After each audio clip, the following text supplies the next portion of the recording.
Tuan Guru kita yang sangat kita sayangi, yang sangat kita muliakan, yang menjadi pembuka hati kita dari alam kegelapan dalam terang benderang, Tuan Guru kita tercinta Khalifah Haji Ali Mas'ud, dan para seluruh jamaah yang dimuliakan Allah pula.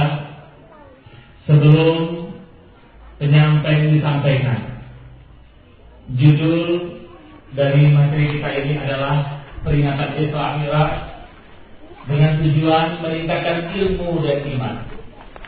Agar ilmu kita meningkat dan iman kita meningkat, saya mengajak kepada seluruh jamaah dimanapun berada selama masih mendengarkan suara ini, mohon untuk memberhentikan sejenak kegiatan apapun.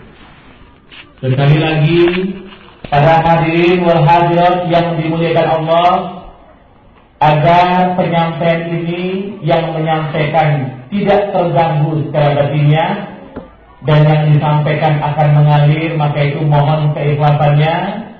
Selama suara ini masih dapat dengar, mohon berhenti melakukan kegiatan apapun, termasuk tukang foto, termasuk siapapun.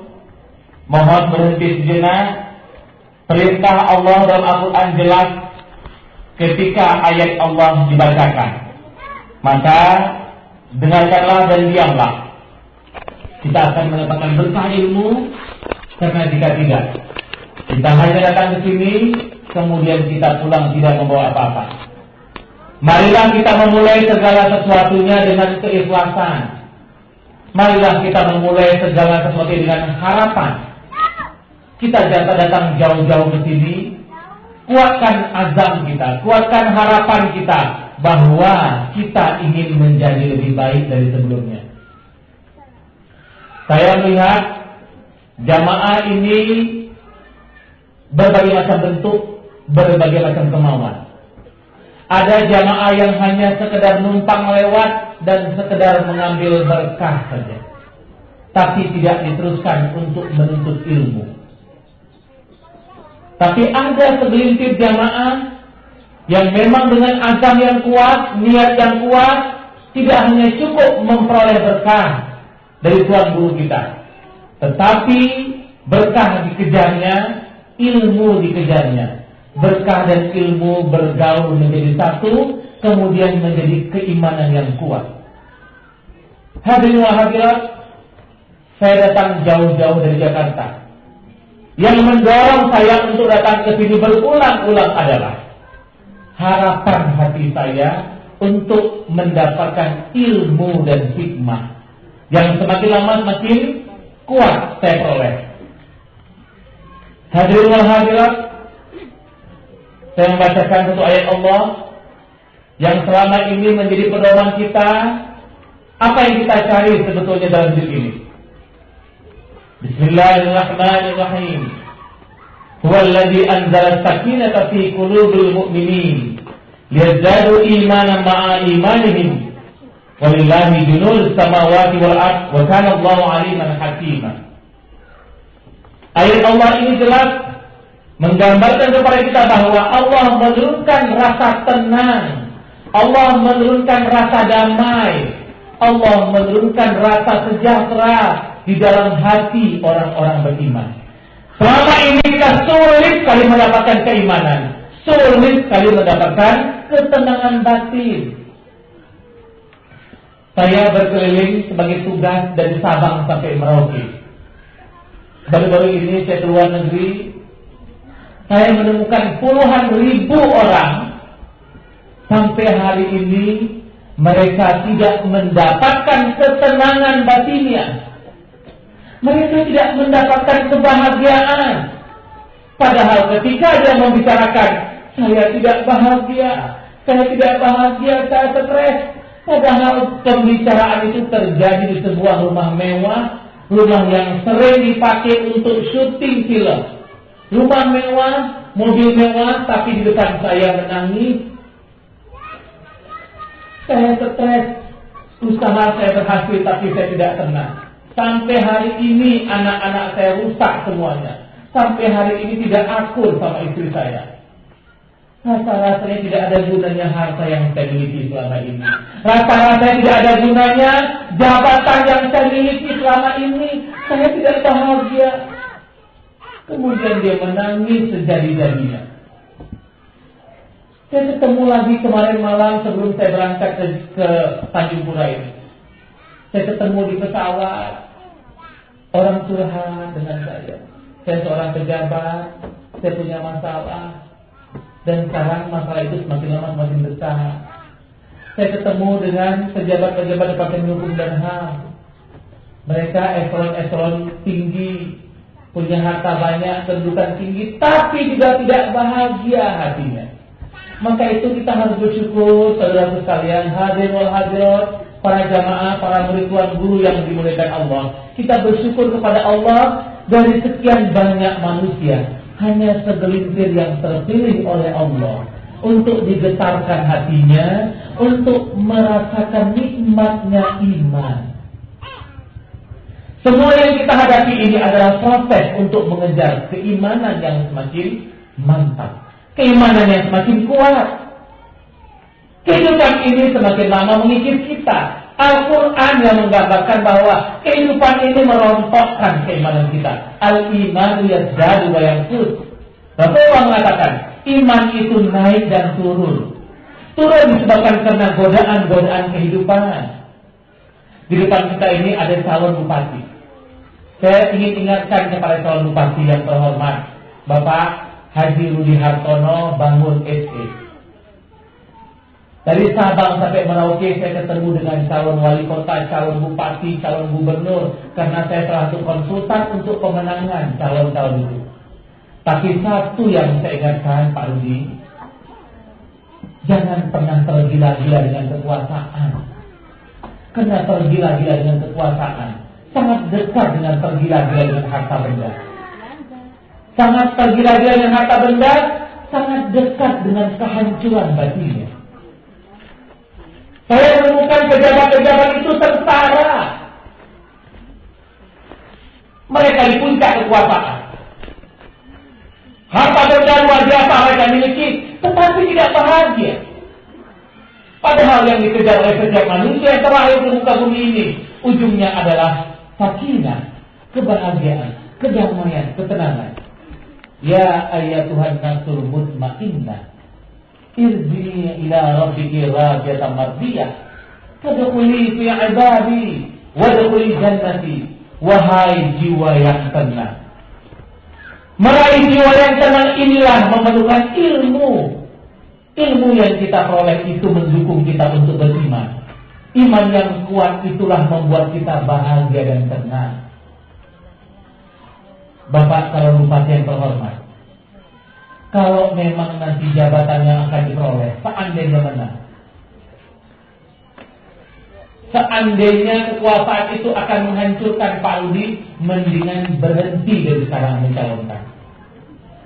Tetapi seandainya ada itikat baik, ya Allah, mohon kekuasaan ini membuat aku semakin berjuang demi kemajuan Islam, demi kemajuan orang-orang yang berkeinginan menuntut ilmu. Seandainya keinginan ini engkau uruskan, ya Allah, maka capaikan tujuan itu. Dan pastikan dan berjanjilah bahwa jamaah fardu ain ini, ya, hendaklah didukung. Ini pengajian dakwah yang sangat amat dibutuhkan oleh manusia dimanapun. Kemanapun saya pergi, saya sudah membuktikan Bapak Ibu sekalian bahwa yang diajarkan Tuan Guru adalah sangat amat dibutuhkan banyak orang dimanapun kami berada.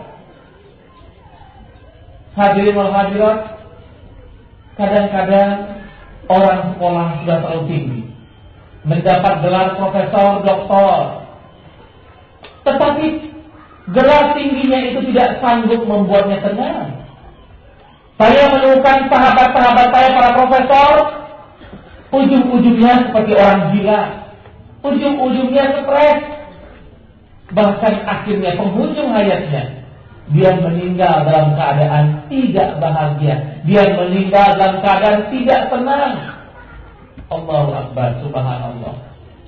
Hadirin wal hadirat, mari kita renungkan perjalanan panjang kehidupan kita ini. Ternyata bumi Allah ini tidak batasnya. Ternyata Jakarta dan Tanjung Pura sama, Amerika dan Inggris sama seperti Tanjung Pura. Semua manusia yang hidup di atasnya, satu yang mereka cari, kebahagiaan batinnya. Tempat kita mengaji ini tempat yang sangat amat sederhana, di sebuah desa. Tapi bisa jadi desa inilah yang membuat kita mendapatkan kedamaian batinnya, yang membuat kita mendapatkan kekayaan yang tak terhingga.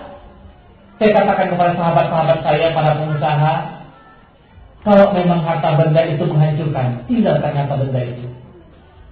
Kalau memang jabatan-jabatan itu menghancurkan, tinggalkan jabatan-jabatan itu. Karena Allah yang mengatakan kepada kita dalam Al-Quran, Bismillahirrahmanirrahim. Fala tunjika amwaluhum wala auladuhum innama yuridullahu liyu'adzibahum biha fil hayati dunya wa tadhhaqa anfusuhum wa hum kafirun.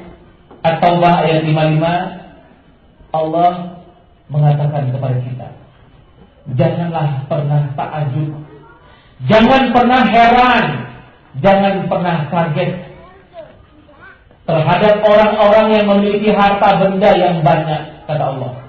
Wala tu'jibka, jangan pernah ta'ajub, jangan pernah terheran-heran, dan jangan pernah kalian iri dengan harta benda yang dimiliki oleh orang-orang berpunya. Karena justru dengan harta benda itu kusiksa mereka. Di balik kalimat siksa itu ada kalimat yang lebih dahsyat lagi, wa tadhhaqa anfusahum, dan kusobek-sobek diri mereka itu. Saya sudah membuktikan kebenaran ayat ini dimanapun. Banyak sekali orang-orang yang curhat ke saya, Ustaz, saya punya rumah mewah, saya punya ini, punya itu, tapi saya tersiksa. Saya datang ke rumahnya amat sangat mewah, tetapi dia tersiksa. Ternyata janji Allah itu benar. Karena ternyata harta benda itulah yang melupakan dirinya dari menuntut ilmu. Ilmu yang mendorongnya untuk beriman, iman yang mendorongnya untuk mendapatkan kebahagiaan batinnya. Saya amat bersyukur, Bapak Ibu yang dimuliakan Allah. Saya sudah katakan berulang-ulang, kalau boleh ketemu dengan Tuan Guru, tiap hari saya mau ketemu sama Tuan Guru. Tidak ada yang paling penting yang saya miliki kecuali ilmu yang saya peroleh.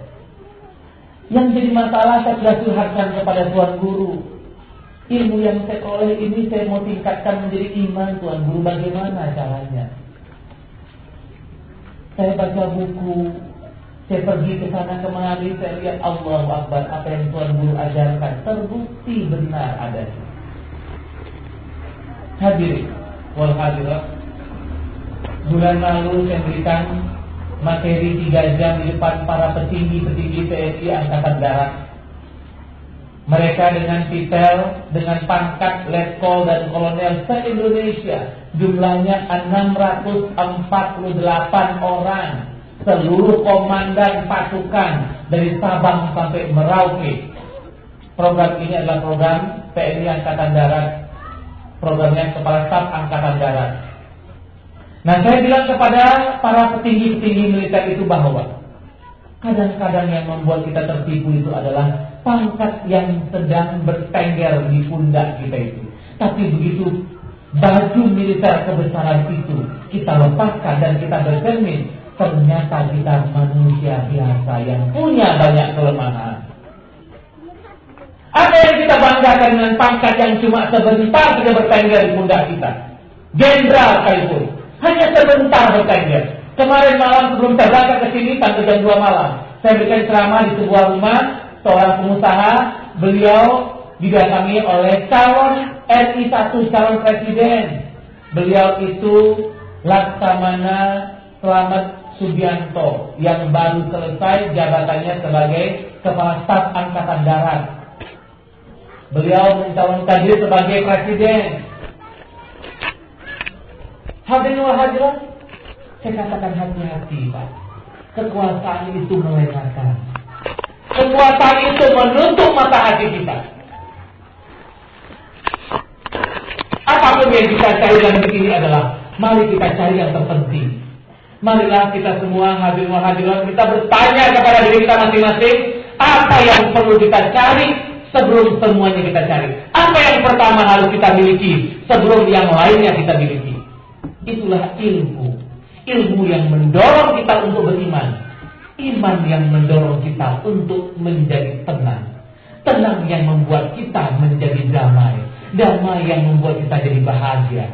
Bahagia yang membuat kita menjadi rahmatan bil alamin.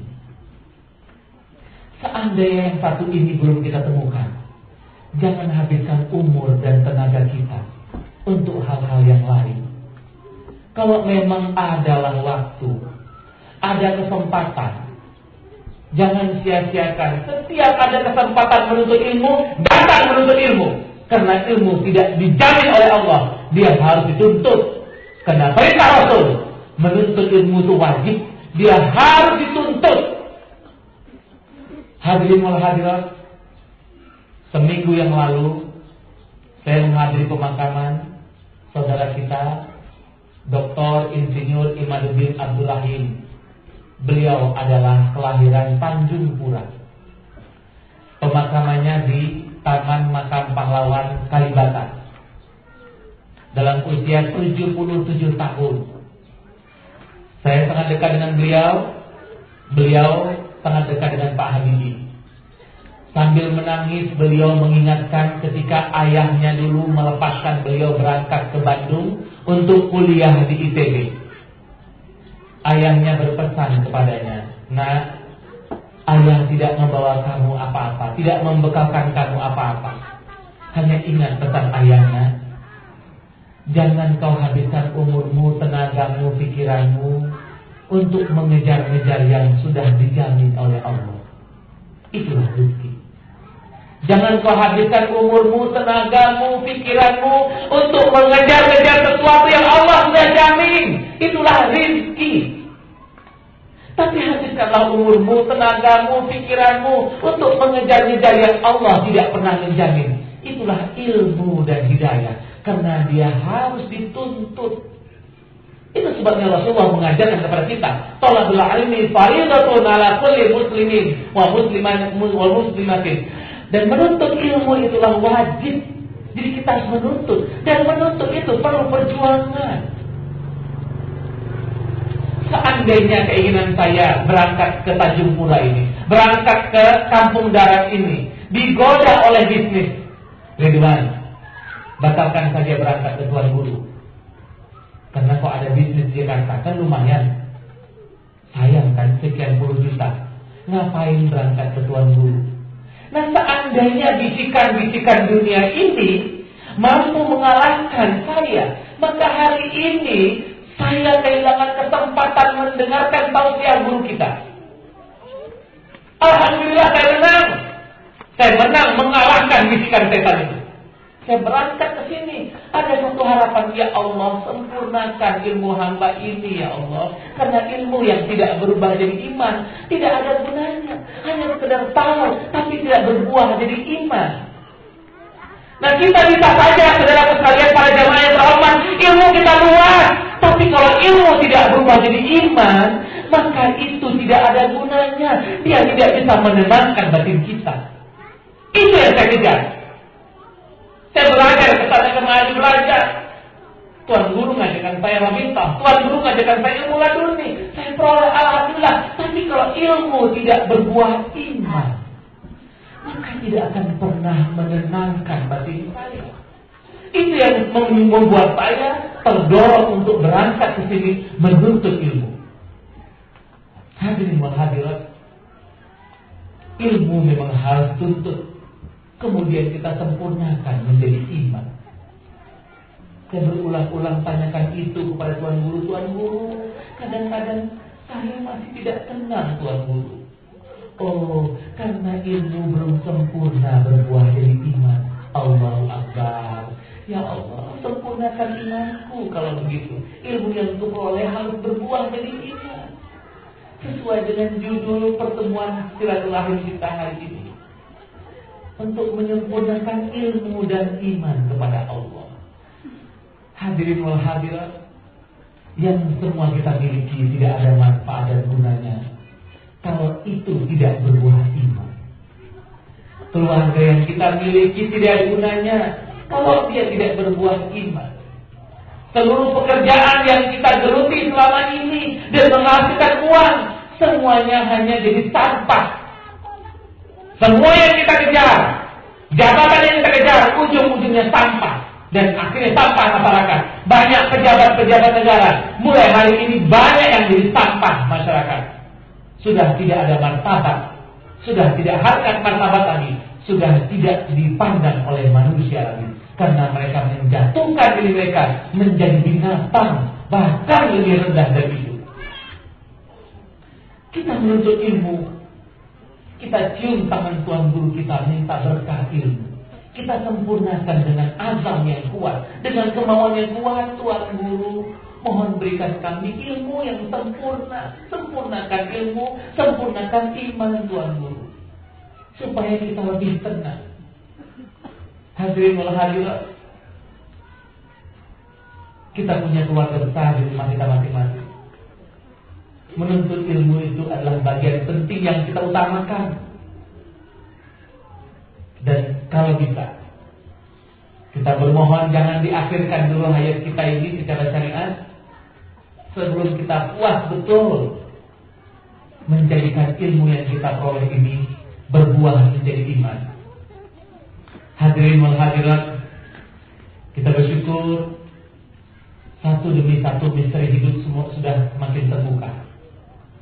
Hidup ini isinya misteri.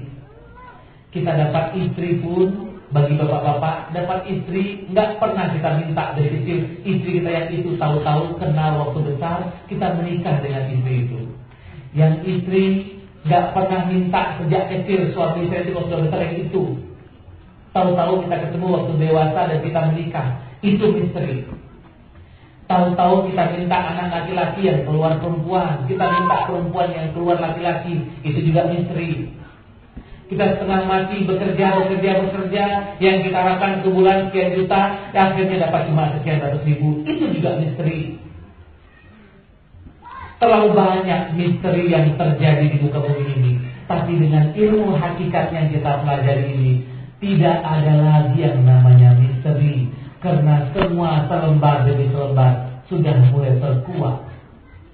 Kalau misteri-misteri itu selembar demi selembar semakin terbuka, itulah yang membuat kita seperti orang yang sedang berjalan di kegelapan, kemudian tiba-tiba ada lampu raksasa yang menerangi di atas kepala kita dan kita berjalan dengan tegak, berjalan dengan sangat percaya diri. Tapi kita bayangkan seandainya kita berjalan dalam kegelapan, maka kita tidak tenang. Kita bersyukur kepada Allah Subhanahu wa taala, satu demi satu Allah bukakan misteri demi misteri itu. Sebagai penutup, hari ini kita bermohon kepada Tuan Guru agar mendoakan kita semua. Satu hal yang paling penting adalah kita bermohon kepada Tuan Guru untuk mendoakan kita agar mudah dapat ilmu. Itu yang penting, mudah mendapatkan ilmu. Tidak bebal otak kita, tidak bebal hati kita. Itu yang penting. Saya berdoa, ya Allah, mudah-mudahan Tuan Guru saya berdoa supaya saya ini tidak bebal otak saya, tidak bebal hati saya. Kami bicara terima sama Tuan Guru.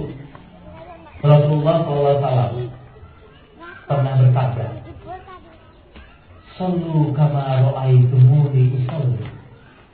Salatlah kalian sebagaimana kalian melihat aku salat. Tadi malam Tuan Guru ceritakan sama saya dalam hubungan dengan Isra Mi'raj. Karena Isra Mi'raj ini yang paling sering dikupas orang tentang sholat. Karena sholat itu turun pada Isra Mi'raj itu. Orang-orang tidak pernah bertanya, "Shallu kama ra'aitumuni usolli." Ya, sholatlah kalian wahai umatku, kata Rasulullah, sebagaimana kalian melihat aku sholat. Ada dua hal ini.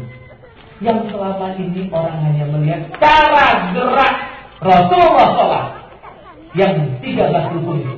Allahu Akbar, diangkatnya tangannya. Allahu Akbar, kemudian ruku. Allahu Akbar, berdiri lagi. Itu yang dilihat dengan mata kepala.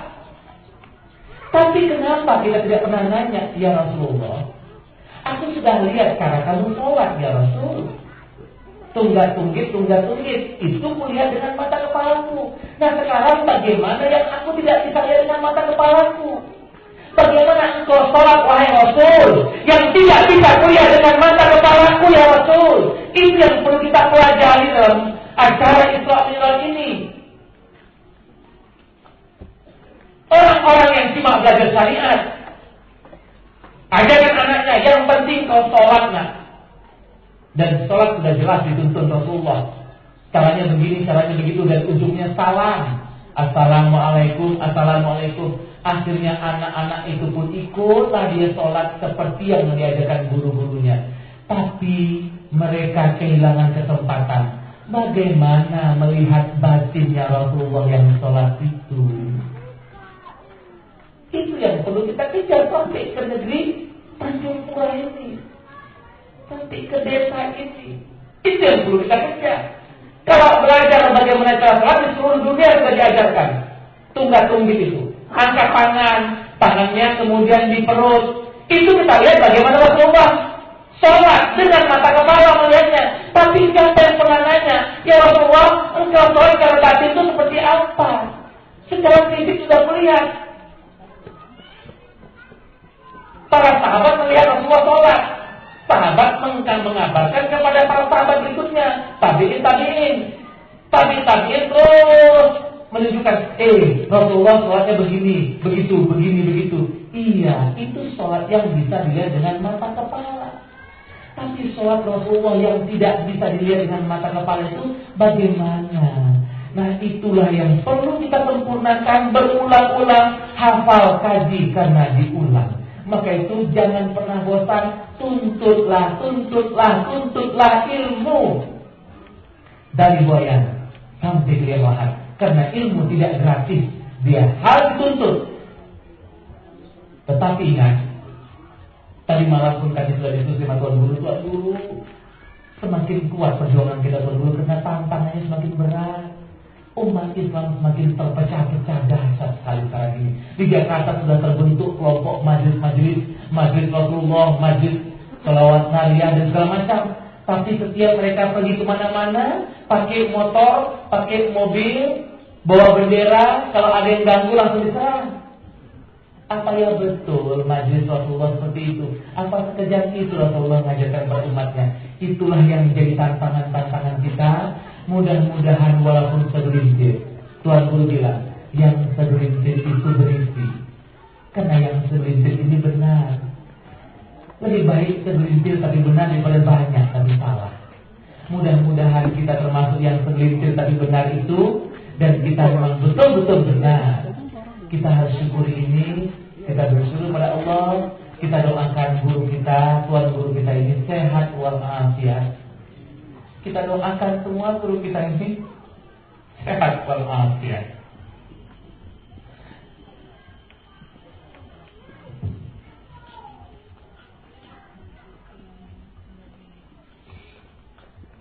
Karena saya mengundang Tuan Guru kita ke Jakarta, banyak sekali menunggu di Jakarta.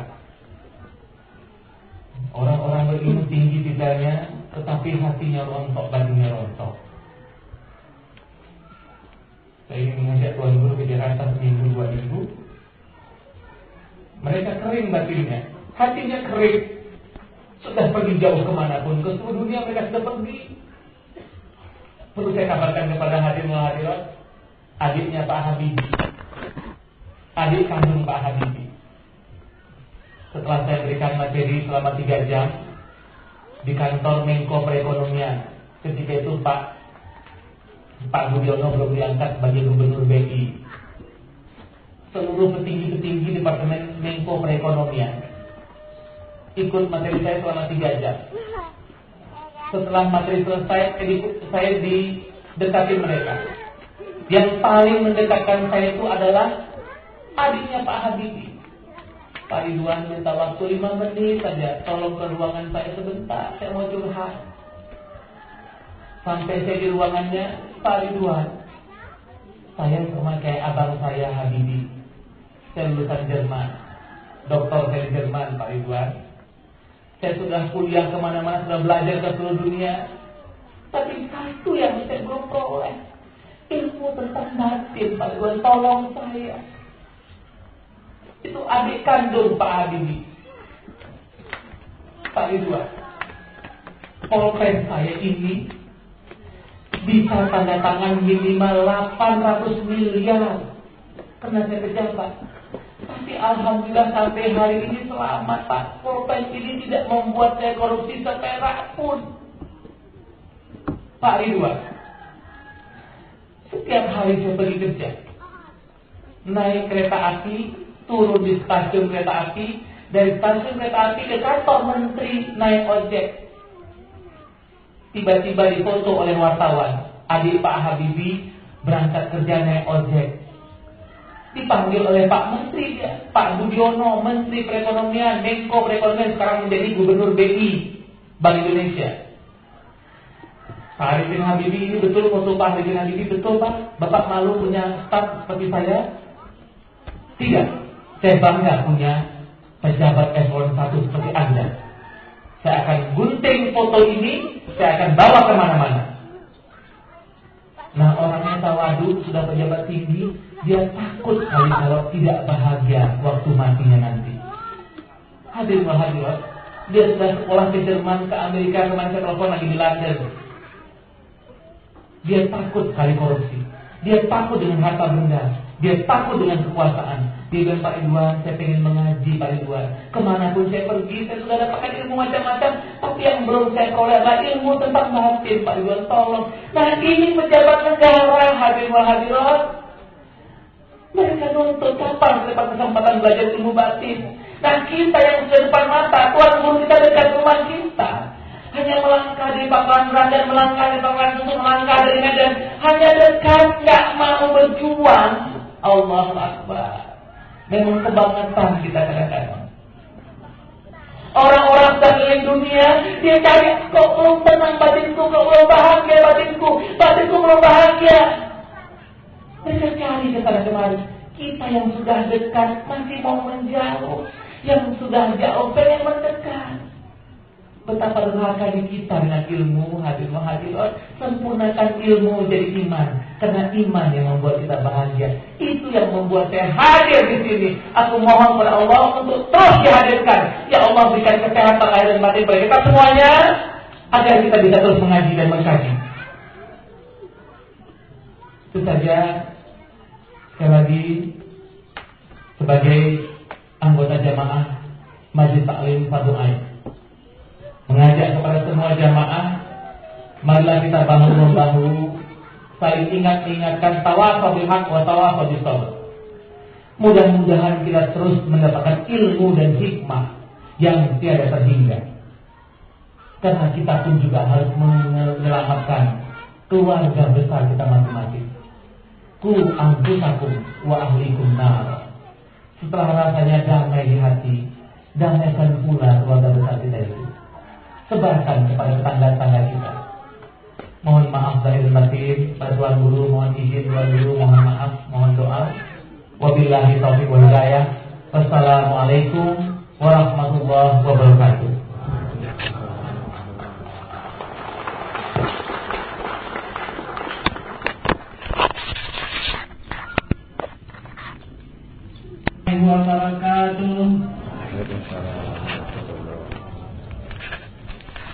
Bismillahirrahmanirrahim. Alhamdulillahilladzi ja'alana min ibadikas salihin. Ashhadu an la ilaha illallahul malikul haqqul mubin. Muhammadar Rasulullah Sadiqul wa'dul amin. Allahumma salli wa sallim ala Sayyidina Muhammadin wa ala alihi wa sahbihi ajma'in. قال الله تعالى في القرآن الكريم أعوذ بالله من الشيطان الرجيم بسم الله الرحمن الرحيم سبحان الذي أسرى بعبده ليلا من المسجد الحرام إلى المسجد الأقصى الذي باركنا حوله لنريه من آياتنا إنه هو السميع البصير ربي اشرح لي صدري ويسر لي أمري واحلل عقدة من لساني يفقهوا قولي وما أرسلناك إلا رحمة للعالمين لقد كان لكم في رسول الله أسوة حسنة صدق الله العظيم.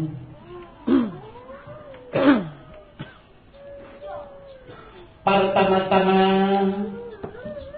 yang saya hormati saudara kita, jamaah kita yang datang dari jauh, yang dari ibu kota, dari tadi malam bersama kita di tempat ini untuk menyampaikan pengalaman-pengalaman mereka selama melaksanakan tugas fardu ain untuk berdakwah, mengamalkan ilmu yang diperlukan oleh junjungan kita Nabi Muhammad sallallahu alaihi wasallam di tengah-tengah masyarakat, seluruh pejabat tinggi negara. Dan yang saya hormati juga anggota Majlis Ta'lim Fardhu Ain yang telah mewakili seluruh jemaah untuk menyampaikan kata sambutan. Dan kemudian beliau berniat dan bermaksud bukan saja memimpin Majlis Ta'lim Fardhu Ain, bahkan jika Allah mengabulkan, jika Allah meridai, jika Allah memberkati beliau untuk memimpin masyarakat se-Kabupaten Langkat ini. Dan juga yang saya muliakan,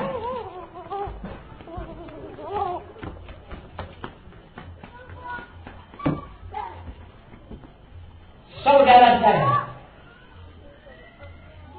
bahkan adik saya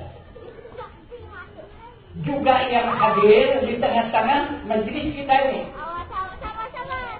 yang juga ikut turut membimbing dan mengasuh Majlis Ta'lim Fardhu Ain di bidang rohani dan nurani, di bidang batinnya yang diwajibkan oleh junjungan kita Nabi Muhammad sallallahu alaihi wasallam, yaitu nama beliau Abdul Rahab. Itulah yang dikenal saya duduk tadi. Dan yang saya hormati seluruh pimpinan Majlis Ta'lim Fardhu Ain. Dan yang saya hormati panitia pelaksana peringatan Isra dan Mi'raj junjungan kita Nabi Muhammad sallallahu alaihi wasallam yang dilaksanakan pada sore hari ini.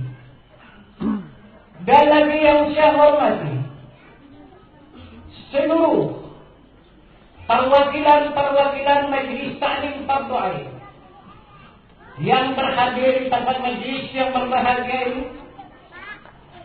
yang datang dari Medan, yang dari Kabupaten dari Serdang, yang dari Kecamatan Secangan, yang dari Binjai, yang dari Tanjung Beringin, yang dari Tanjung Pura, yang dari Gebang, yang dari Pangkalan Meranang, yang dari Pangkalan Susu, dan Batitang dan seterusnya. Tidak habis saya sebutkan satu persatunya. Inilah jamaah fardu ain yang mewakili jamaahnya di tiap-tiap titik pengajian. Dan yang saya hormati, seluruh anggota majelis taklim yang berhadir pada hari yang berbahagia ini. Dan lagi yang saya muliakan, para kaum muslimin dan muslimat yang berhadir di majelis yang berbahagia ini. Hadirin kaum muslimin dan muslimat yang saya muliakan, marilah kita pada kesempatan yang berbahagia ini, pada sore hari ini, kita bersama-sama meningkatkan rasa syukur kita kehadirat Allah Subhanahu wa Ta'ala, beserta menyampaikan salawat dan salam atas junjungan kita Nabi Muhammad sallallahu alaihi wasallam dengan rahmatnya beserta nikmatnya hingga kita dipertemukan Allah di tempat yang berbahagia ini di dalam rangka memperingati Isra dan Mi'raj junjungan kita Nabi Muhammad sallallahu alaihi wasallam yang dijadikan oleh Allah uswatun hasanah, yang dijadikan Allah suri tauladan yang baik untuk meningkatkan ilmu dan iman kita kepada Allah Subhanahu wa Ta'ala. Hadirin kaum muslimin dan muslimat yang berbahagia, banyak sudah kita terima petunjuk-petunjuk yang disampaikan oleh panitia, yang disampaikan oleh kata sambutan, yang disampaikan oleh saudara kita tadi dengan secara meluas, sehingga dapat kita lihat dan kita rasakan bagaimana keadaan-keadaan, bagaimana sebenarnya kedudukan, bagaimana warna di ibu kota. Walaupun kita di dusun dan di desa, tapi kita dapat merasakan, kita dapat memandang dan meneliti dengan adanya petunjuk-petunjuk, dengan adanya pengalaman-pengalaman yang dihabarkan kepada kita bersama. Begitulah keadaan bangsa Indonesia kita, saudara kita yang ada di ibu kota. Alhamdulillah, Allah Subhanahu wa Ta'ala telah mempercayakan, mengutus salah satu daripada jamaah Majelis Taklim Fardu Ain untuk memberikan petunjuk-petunjuk, untuk memberikan pelajaran dan bimbingan. Dengan adanya saudara kita yang masih seorang diri, Allah akan memberikan bantuan kepada beliau supaya beliau mendapatkan bantuan, supaya berkembang dengan sebaik-baiknya petunjuk Allah dan ajaran Rasulullah ini di tengah-tengah masyarakat ibu kita yang tercinta. Inilah harapan kita pada hari ini. Kita sudah cukup banyak mendengarkan petunjuk-petunjuk dan pelajaran-pelajaran, pengalaman-pengalaman yang baru saja kita terima. Inilah yang akan menggugah diri kita, baik mengenai diri jasmani ataupun menggugah perjalanan diri nurani kita untuk hubungan kepada Allah Subhanahu wa Ta'ala secara nurani. Karena Allah tidak bisa dihubungi dengan jasmani. Yang bisa kita hubungi secara jasmani adalah hamba Allah, yang dijadikan oleh Allah. Tetapi kita untuk berhubungan dengan Allah Subhanahu wa ta'ala tidak bisa dengan secara jasmani. Adalah kita berhubungan dengan Allah Subhanahu wa ta'ala mempergunakan diri ruhani dan nurani. Ini yang dimaksud Allah. Hablum minallah wa hublum minannas.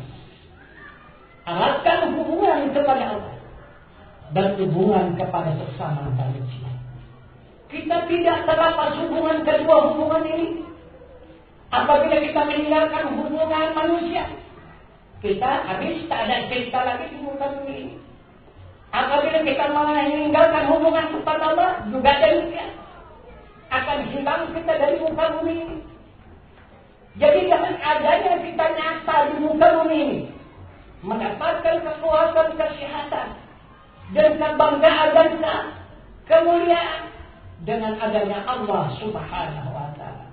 Diri kita dapat kita banggakan, yang kita banggakan hanya Allah Subhanahu wa ta'ala. Karena Allah yang mengatakan, Allah yang meniadakan, Allah yang menghidupkan, dan Allah yang mematikan, Allah yang memberi rezeki, dan Allah yang menunjukkan jalan yang sempurna. Pada hari ini kita dalam hari peringatan ini, Nabi kita Muhammad sallallahu alaihi wasallam, yaitu Rasulullah, mengajak kita untuk berjalan menghadap ke hadrat zat Allah Subhanahu wa ta'ala. Untuk apa? Menghadap kepada zat Allah Subhanahu wa ta'ala, supaya dapat kita merasakan salat yang khusyuk, bukan salat yang lalai. Kalau salat yang lalai itu neraka. Bahwa itu bil musalli alladzina an salatihim sahun. Celaka dalam rancangan orang yang salat. Salat bagaimana? Yang lalai dari ingatan, yang lalai daripada pengenalan, yang lalai daripada ilmu, yang lalai daripada keimanan. Itu neraka kata Allah Subhanahu wa ta'ala. Yang mana yang diminta Allah, yang mana yang dimaksud Allah, yang mana salat yang diharapkan oleh Allah, yang dikerjakan oleh Rasulullah. Qad aflahal mu'minun alladzina hum fi salatihim khashi'un. Sangat beruntung kata Allah. Yang mana yang sangat beruntung orang yang beriman. Bukan sekadar Islam. Kalau hanya Islam baru dikatakan Allah beruntung. Jika sudah beriman, baru kita dikatakan oleh Allah yang beruntung. Di mana keuntungannya? Dia merasakan salat yang dilakukan, salat yang dikerjakan itu dengan khusyuk. Jadi yang dimaksud khusyuk bagaimana? Yang dimaksud khusyuk itu sejuk mata hatinya, tenang jiwa. Nah, inilah yang menjadi keluhan yang begitu banyak orang-orang yang menguasai dunia ini, yang baru saja kita terima petunjuk-petunjuk dari saudara kita yang menyampaikan pandangan umum tadi. Ini sebagai suri tauladan. Bukan kita menghinakan mereka, bukan kita menuduh mereka yang tidak mengetahui, yang tidak pandai, tapi kita membaca itu adalah untuk mendapatkan petunjuk bagi kita. Itu adalah menjadi suri tauladan bagi kita. Bukan saja kita mencari suri tauladan itu yang baik saja, juga yang buruk pun menjadi suri tauladan. Yang baik, mari kita kerjakan. Yang buruk, mari kita tinggalkan. Kemudian Nabi kita Muhammad sallallahu alaihi wasallam mengajak kita pada hari ini untuk melaksanakan salat yang khusyuk. Salat yang khusyuk tidak bisa diam, tidak bisa duduk, berjalanlah, melintasi bumi yang luas ini.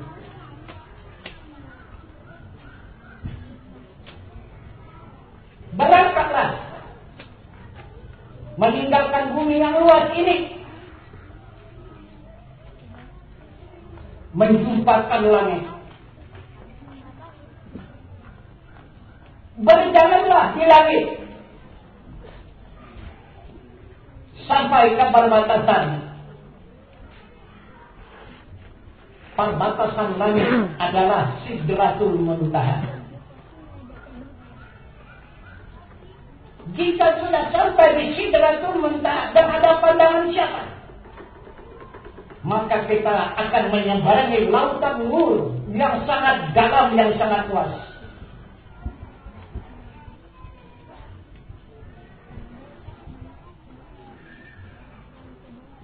Lautan itu mempunyai lapisan-lapisan, tapi tiap-tiap lapisan itu melewati pintu berjumlah 70.000 lapisan.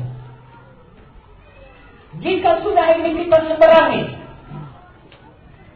barulah kita bertemu dengan yang kita maksud, dengan yang kita harapkan, dan yang kita cintai. Siapa? Dialah yang maha suci. Dialah yang punya milik diri manusia. Dialah yang punya milik alam semesta ini. Inilah yang disebut Zat yang maha suci.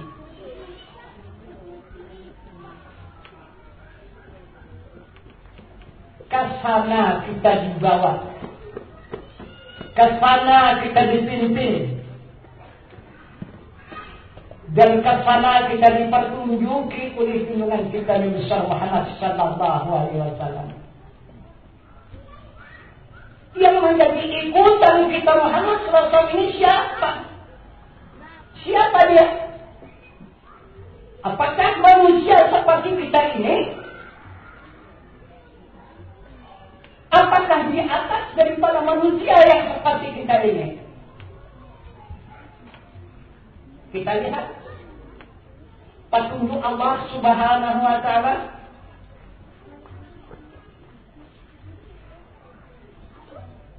Allah menurunkan pemimpin yang dipercayakan untuk memimpin bumi dan langit ini, dan untuk memimpin diri manusia. Pertama, dijadikannya orang bumi ini. Berapa orang yang dijadikan pemimpin oleh Allah, orang diambil daripada bumi ini? 23 orang. 23 pemimpin. Ini yang dinyatakan dalam Al-Quran. Wa in qala rabbuka lil malaikati inni ja'ilun fil ardi khalifah. Wahai malaikat, ambil segenap tanah bumi, aku menjadikan khalifah, itu pemimpin. Dari mulai Adam alaihissalam sampai kepada Nabi Musa 23 orang. Itulah yang dipertunjukkan, yang diperlihatkan oleh Allah Subhanahu wa taala kepada sekalian hamba-Nya yang ada di muka bumi ini. Tetapi tidak sempurna yang 23 orang ini memimpin diri manusia yang ada di muka bumi ini dengan sempurna. Kemudian Allah ganti Tidak diambilnya lagi yang dari bumi, diambilnya dari langit. Penduduk langit. Langit yang kedua. Atau isi langit yang kedua berisikan malaikat. Ini yang diturunkan yang menjadi pemimpin di muka bumi ini. Luar biasa dahsyatnya.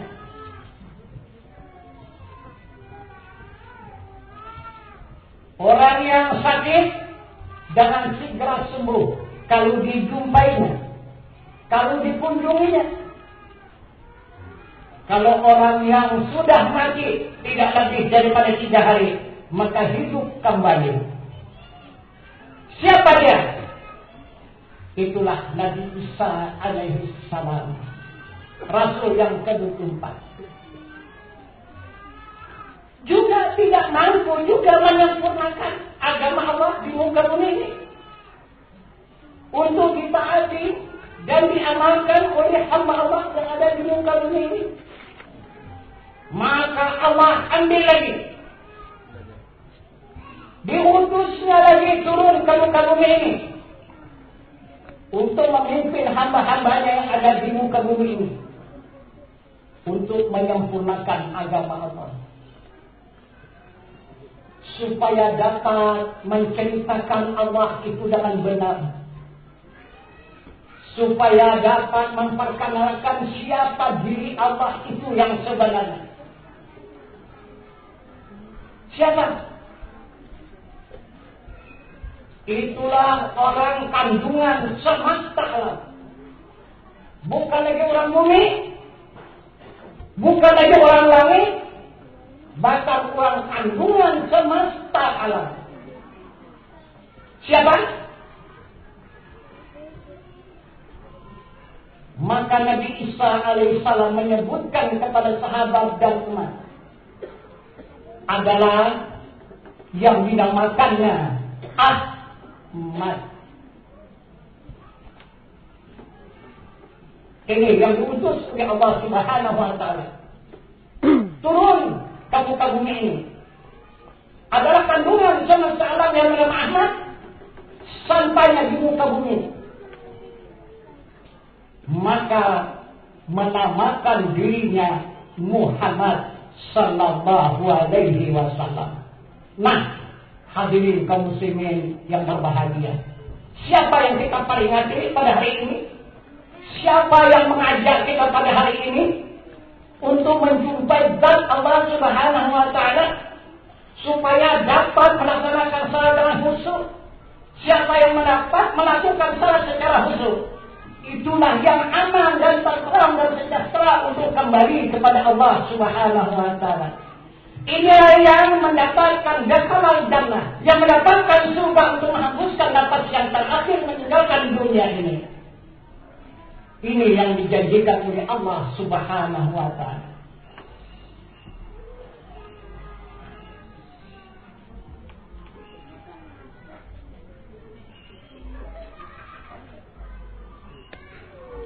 Apa arti Muhammad? Suci. Kita adalah mengikuti pemimpin yang suci.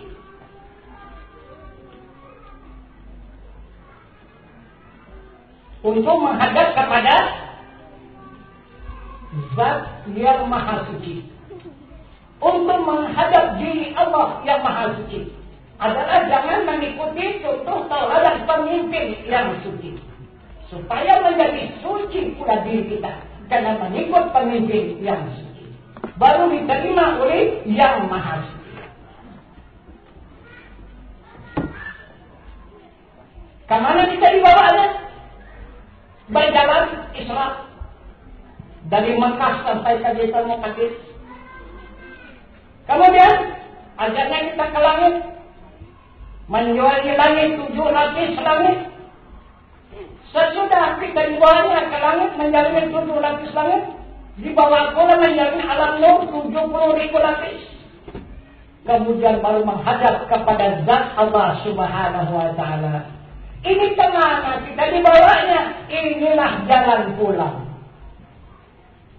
Tidak ada jalan yang lain untuk kita pulang ke hadrat zat Allah Subhanahu wa taala, mengikut petunjuk Allah ihdinas siratal mustaqim, untuk mengikuti jalan yang lurus, jalan yang diridai oleh Allah Subhanahu wa taala.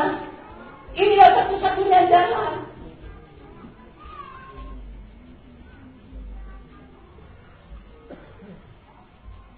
Yang dipertunjukkan oleh saudara kita penceramah pertama tadi, kemana kita dibawa oleh Nabi kita Muhammad SAW. Pertama, untuk mendapatkan jiwa yang tenang.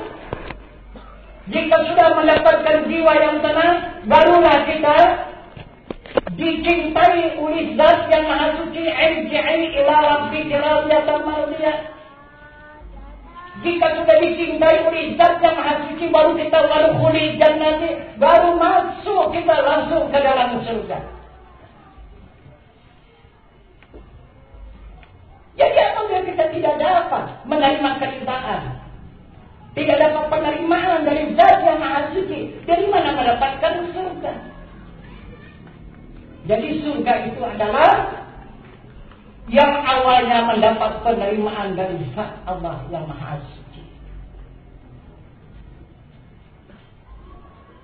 Jadi bagaimana kita mengikut suri tauladan perjalanan Nabi kita Muhammad SAW yang dijalankan oleh Allah Subhanahu wa taala sebagai suri tauladan, sesuai dengan keterangan Allah tadi, dinyatakan kepada kita subhanalladzi asra bi 'abdihi lailan minal masjidil haram ila al-masjidil aqsa alladzi barakna haulahu linuriyahu min ayatina innahu huwas samiul basir.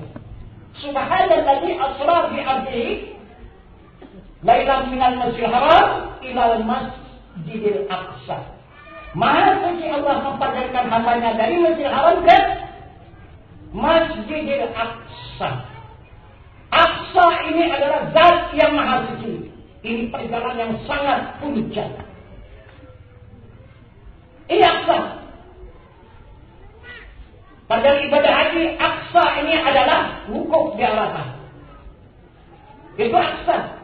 Di dalam salat itulah takbiratul ihram. Itu Aqsa. Allahu, itu Aqsa. Baru Akbar. Barulah nyata kebesaran yang Maha Esa itu. Karena kita sekarang diajak, karena kita dibawa oleh Nabi kita Muhammad SAW, adalah yang diutus oleh Allah Subhanahu wa taala, orang yang suci. Orang yang dijadikan Allah kandungan semesta alam, yang diturunkannya ke muka bumi ini untuk memimpin hamba-hamba Allah yang ada di muka bumi ini, supaya bisa kembali kepada yang muhit semesta alam. Siapa yang muhit semesta alam? Inilah Zatnya yang Maha Suci. Kesana kita dibawa Isra dan Mi'raj. Maka Nabi mengatakan dalam sabdanya, as-salatu mi'rajul mu'minin. Salat adalah mi'raj orang yang beriman. Artinya orang yang kembali kepada Zat Allah Subhanahu wa taala yang Maha Suci. Itulah arti mi'raj.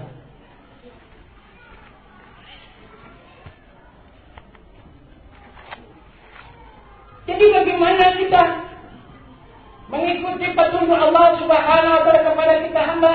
Allah mengatakan kepada kita hambanya ini, laqad kana lakum fi Rasulillahi uswatun hasanah. Telah ada atas diri Rasulullah contoh teladan yang baik bagi kamu. Bagaimana supaya kita ikut Rasulullah untuk menjumpai Zat Allah Subhanahu wa taala? Bagaimana ikut Rasulullah Isra dari Makkah sampai ke Baitul Maqdis? Bagaimana ikut Rasulullah menjalani langit?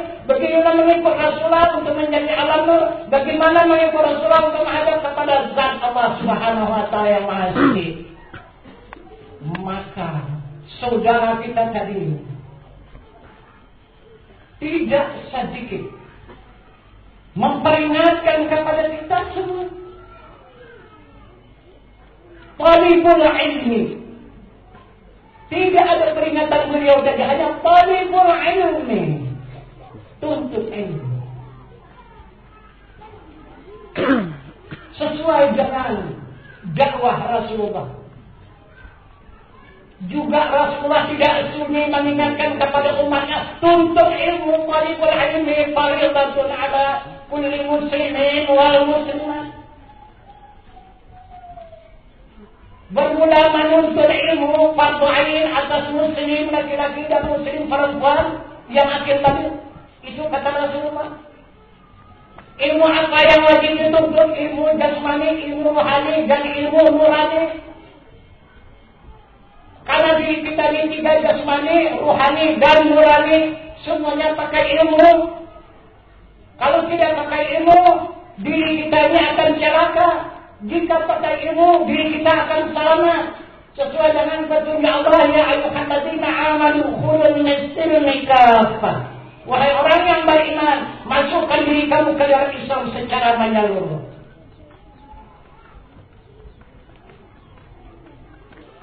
Berapa lama kita diwajibkan oleh Rasulullah menuntut ilmu ini? Utlubul ilma minal mahdi ilal lahdi. Tuntut ilmu dari buayan hingga ke liang lahat. Tidak ada istirahat, tidak ada tamat, tidak ada masa berhenti. Jauh dari buayan hingga ke liang lahat. Selama hidup di muka bumi ini tidak ada pernah absen daripada perjalanan menuntut ilmu.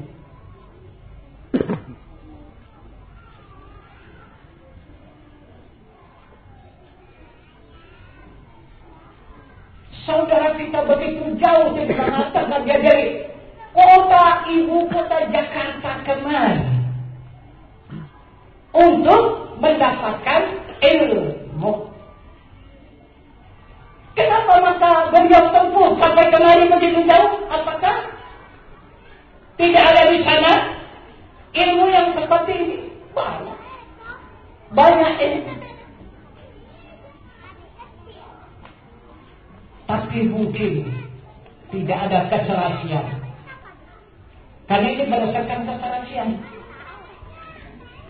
Kenapa beliau tidak segan untuk menempuh lautan, menempuh udara, daratan dan sebagainya untuk datang ke pelosok ini untuk mendapatkan ilmu? Karena beliau senantiasa mendapat petunjuk dari Rasulullah. Karena Rasul mengatakan kepada umatnya, "Utlubul ilma minal bisin." Tuntut ilmu walau ke negeri Cina. Nah, mana jauhnya Jakarta dengan darat ini sama dari sini ke negeri Cina? Kita katakanlah sama. Berarti tidak salah. Tidak salah yang dijalankan oleh saudara jamaah kita itu untuk mendapatkan ilmu kemari, karena Rasulullah pun mengatakan walau ke negeri Cina, bukan ilmu ada di negeri Cina, walau begitulah pentingnya. Walaupun lautan terbentang, mesti seberani, walaupun gunung yang tinggi dijagi, walaupun udara diterbangi, jangan sampai meninggalkan ilmu. Jika kita tinggalkan ilmu, kita akan menanggung akibat. Apa akibatnya? Nabi kita sudah tegas mengatakan, man arada dunia fa'alaihi bil ilmi. Jika kamu menginginkan kesenangan di dunia dengan ilmu, wa man arada akhirat fa'alaihi bil ilmi. Jika kamu menginginkan kesenangan di akhirat dengan ilmu, man arada huma fa'alaihi bil ilmi. Jika kamu menginginkan kedua-duanya, senang di dunia, senang di akhirat dengan ilmu. Itu kata Nabi kita Muhammad sallallahu alaihi wasallam mengingatkan kepada kita. Jadi jangan apa kita menyusul mentawali perbuatan Rasulullah untuk menghadap kehadiran zat Allah Subhanahu dengan ilmu. Ilmu apa? Maka Nabi kita Muhammad SAW tidak lalai mempertunjukkan, memberikan kepada umat ilmu untuk mengikuti perjalanan Muhammad Rasulullah untuk menghadap kehadrat zat Allah Subhanahu wa taala untuk mendapatkan kehidupan kekal dan abadi. Dan ilmu apa? Pertama dengan ilmu syariat, kedua dengan ilmu tarekat, ketiga dengan ilmu hakikat, dan keempat dengan ilmu ma'rifat. Jadi yang dikatakan ilmu ini adalah penglihatan. Yang dimaksud dengan ilmu Rasulnya adalah pandangan. Jadi kita, jika terbuka penglihatan kita, pandangan syariat, maka bisalah kita mengikuti Muhammad berjalan Isra dan Mi'raj sampai ke Baitul Maqdis. Apa ini syariat? Inilah af'al Allah, inilah perbuatan Allah. Jika kita tuntut ilmu tarekat, jika sudah kita tuntut ilmu tarekat yang diwajibkan oleh Rasulullah kepada kita umat, baru kita dapat melihat lapisan-lapisan langit yang berjumlah 7 lapis langit. Kemudian kita tingkatkan ilmu kita, ilmu hakikat. Jika sudah sampai kita kepada ilmu hakikat, baru kita bisa melihat alam nur yang dijadikan oleh Allah Subhanahu wa Ta'ala, yang akan menjadi alam semesta ini. Maka dapatlah kita berjalan mengikuti Muhammad Rasulullah melewati alam nur itu 70.000 lapis. Kemudian kita tingkatkan lagi ilmu mengikut petunjuk Rasulullah kepada ilmu ma'rifat, baru kita dapat melihat zat Allah Subhanahu wa Ta'ala yang maha suci. Baru kita bisa melihat diri Allah yang maha suci. Nah, inilah yang menjadi salat yang khusyuk, yang dijadikan Allah dapat dilihat. Itulah bumi yang 7 lapis, yang dijadikan Allah langit 7 lapis dapat dilihat. Dijadikan Allah wajahnya yang 70.000 lapis daripada nur dapat dilihat, dan kemudian dirinya ataupun zatnya yang maha suci, yang muhit semesta alam, yang berada di semesta alam dapat dilihat.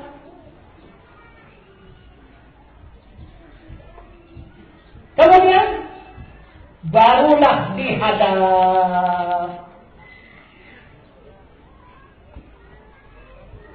Sesudah dilihat baru dihadap. Hadapilah perbuatan Allah 7 lapis bumi. Hadapilah asma Allah yang 7 lapis langit.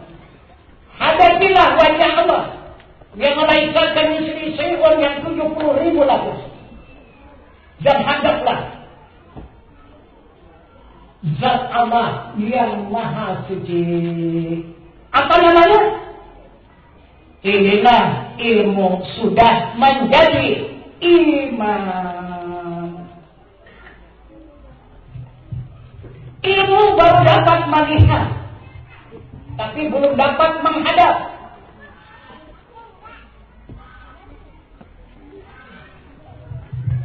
Jika sudah ilmu itu menjadi iman, barulah bisa menghadap kepada zat yang maha suci, kepada sifatnya yang suci, kepada asmanya yang maha besar, dan kepada perbuatannya yang maha kaya.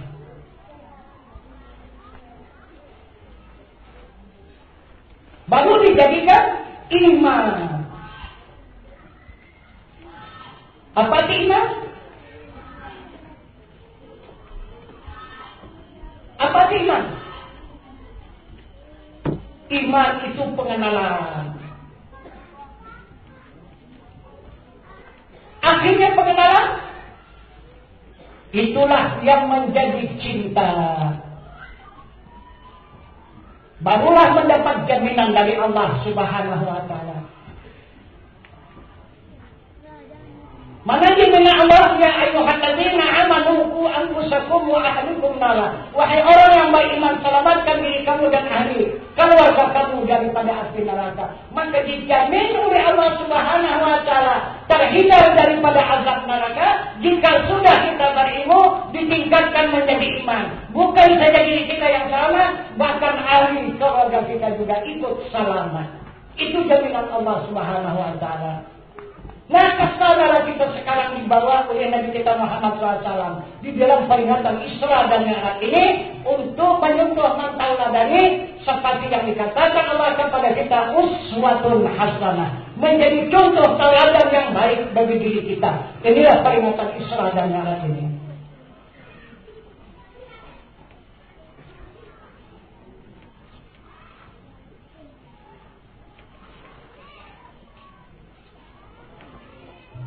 Jadi tidak cukup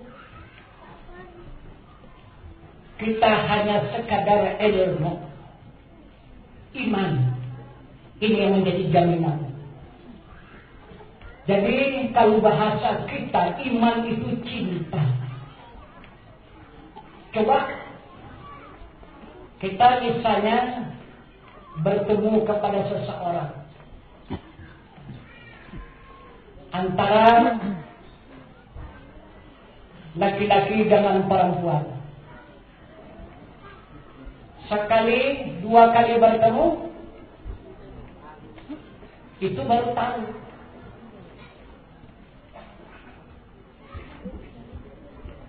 Empat, lima kali bertemu, baru tanda.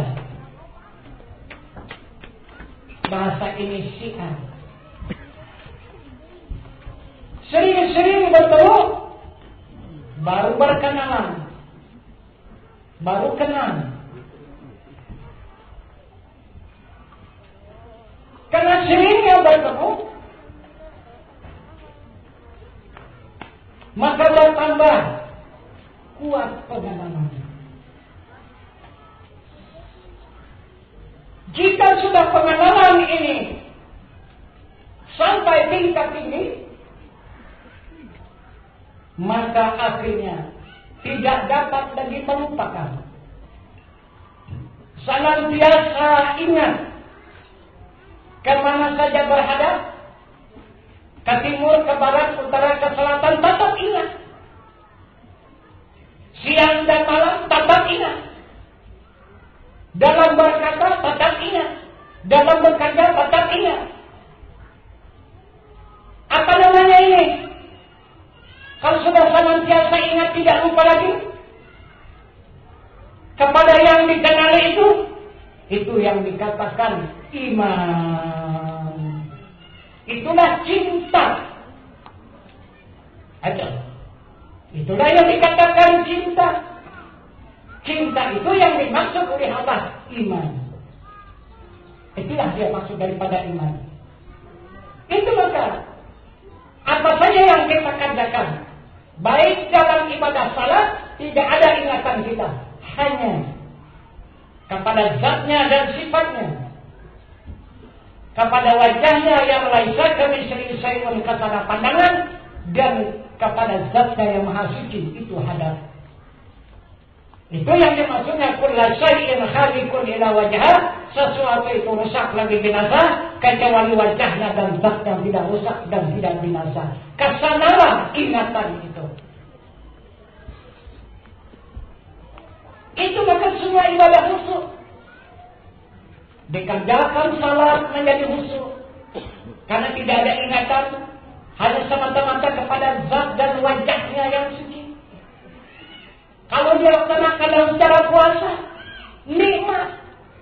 Karena memandang wajahnya yang laisa kamitslihi syai'un seumpamanya dan menghadap kepadanya zat yang maha suci penuh dengan kenikmatan, maka nikmat puasa itu. Dan mengeluarkan zakat itu adalah sangat beruntung, mendapat dua pemberian dari Allah Subhanahu wa taala. Pertama keberkatan, dan kedua kesucian. Dan jika dilaksanakan ibadah haji, maka mendapatlah haji yang mabrur ataupun mabrurah. Apa yang dimaksud dengan haji yang mabrur? adalah orang yang menerima hadiah dari Allah Subhanahu wa taala. Hadiah apa yang diterima dari Allah Subhanahu wa taala? 3 buah surga. Pertama, tawaf di rumah Allah, di Baitullah, mendapat kebun surga, mendapat tanah surga.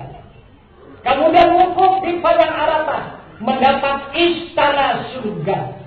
Dan kemudian berangkat ke Madinah, melaksanakan salat arba'in, mendapat kebun surga. Jadi 3 surga dihadiahi oleh Allah Subhanahu wa taala bagi hamba-hambanya yang beriman.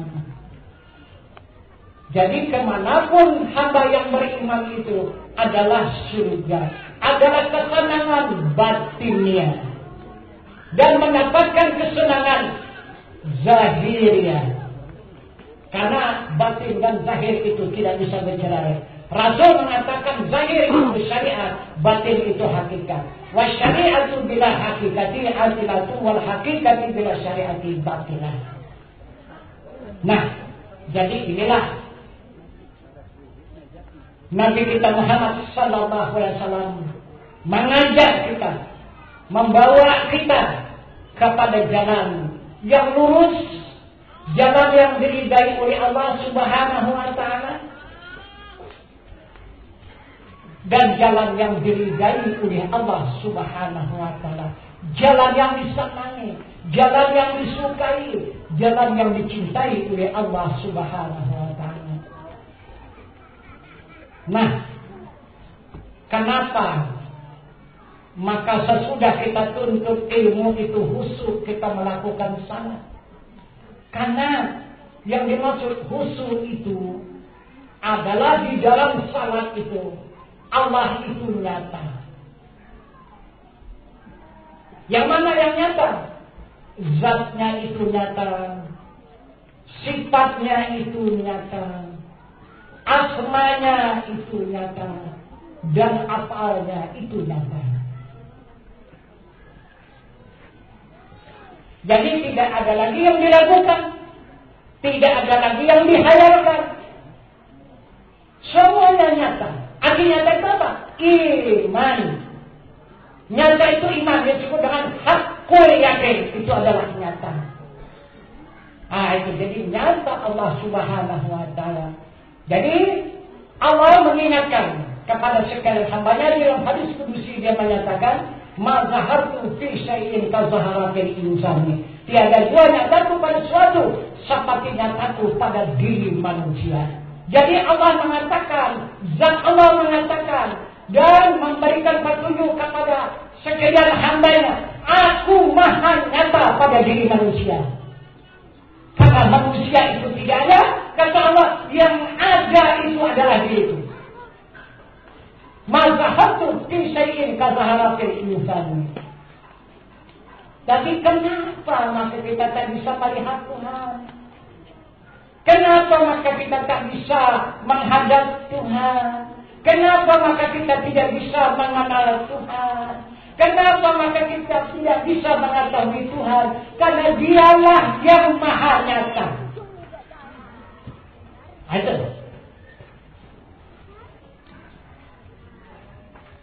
Memang pertama dia mengatakan, la insanu sirri wa ana sirruhu. Benar insan itu rahasiaku dan aku pun rahasianya. Pertama Tuhan mengatakan dirinya itu rahasia manusia dan rahasia semesta alam. Akhirnya rahasia itu dinyatakannya. Maka tidak ada yang nyata, tidak ada yang ada. Yang ada itulah diriku, yang nyata itulah diriku. Itu kata Allah Subhanahu wa taala bagi hamba-hamba yang beriman. Nah, itu maka panggilan salat ini bukan ya ayuhan nas wa aqimis salat. Panggilan salat ini ya ayuhan ladzina amanu wa aqimis salat. Wahai orang yang beriman, tegakkan salat. Ya ayuhan ladzina amanu kutiba alaikumusiyam. Wahai orang yang beriman, diwajibkan atas kamu berpuasa. Jadi inilah perintah Allah Subhanahu wa Ta'ala, peringatan Allah kepada kita hambanya, wahai orang yang beriman, itulah yang menegakkan salat. Wahai orang yang beriman, itulah yang dapat melaksanakan puasa. Wahai orang yang beriman, itulah yang dapat mengeluarkan zakat. Wahai orang yang beriman, itulah yang haji. Nah, barangkali sampai di sinilah peringatan kita, Isra dan Mi'raj kita. Saya bacakan pada hari ini dengan perjalanan batinnya, dengan perjalanan hakikat. Mudah-mudahan berjalanlah ilmu Majelis Taklim Fardu Ain ini secara syariat dan hakikat. Secara syariatnya sama-sama sudah kita nikmati, sama-sama sudah kita saksikan, sama-sama sudah kita dengarkan oleh badan dakwah jamaah Majelis Taklim Fardu Ain tadi. Nah, ini saya tambah sedikit dengan keterangan-keterangan hakikat. Jadi supaya kita mengenal hakikat, kalau tidak kita pakai hakikat, tidak mengenal keberadaan Nabi kita Muhammad SAW.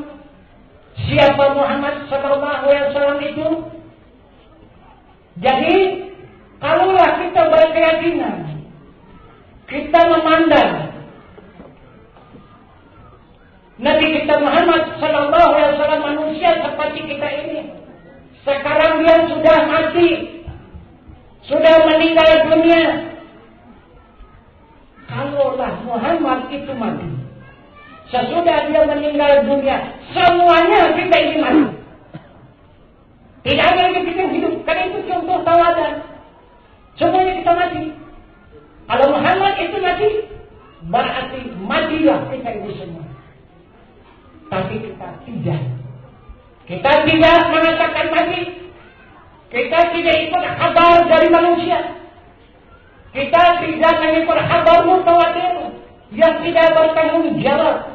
Kita adalah berpedoman kepada kabar yang wajib. Mana kabar yang wajib?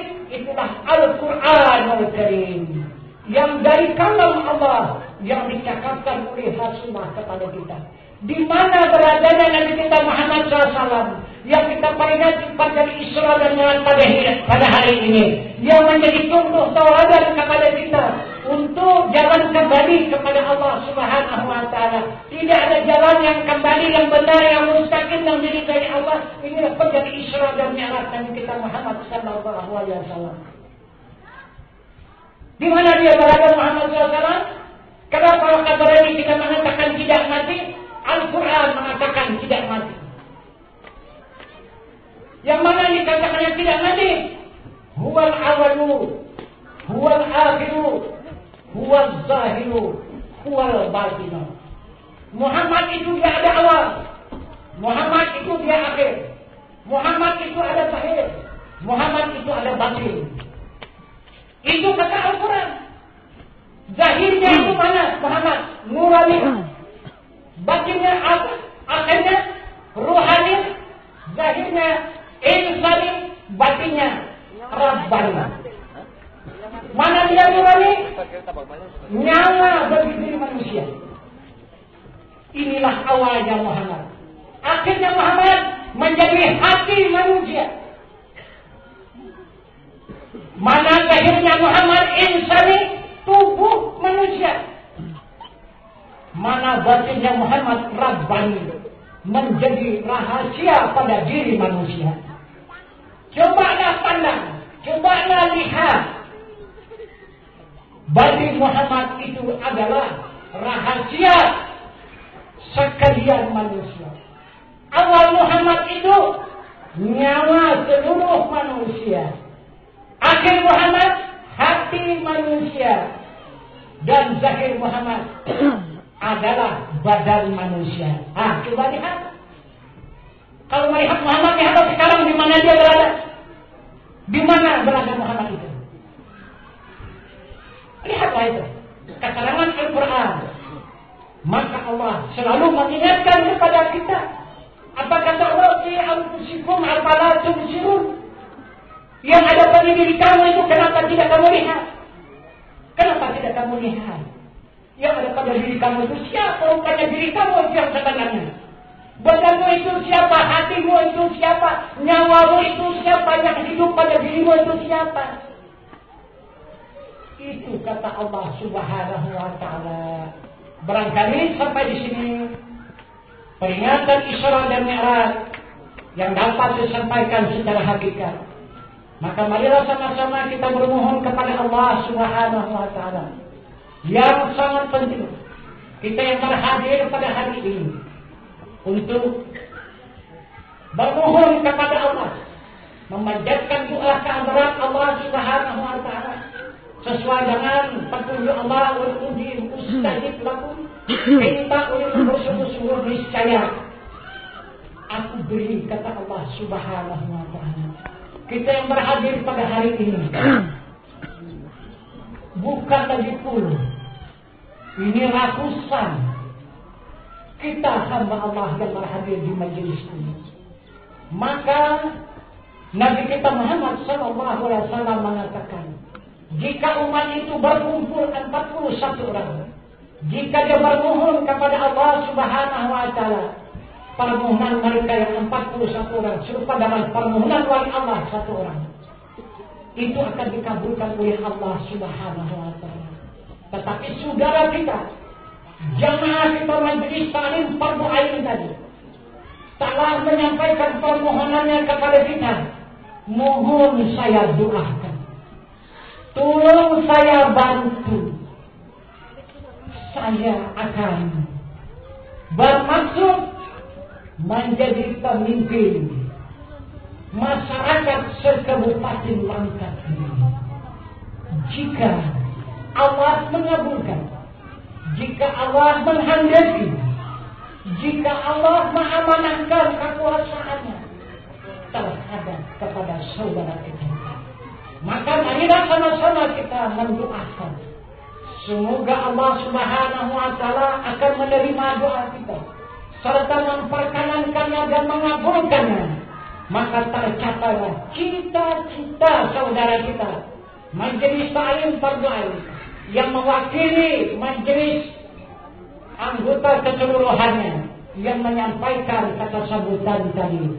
Itulah saudara kita yang hadir pada hari ini adalah yang bernama Haji Budi Hartono SE, yang akan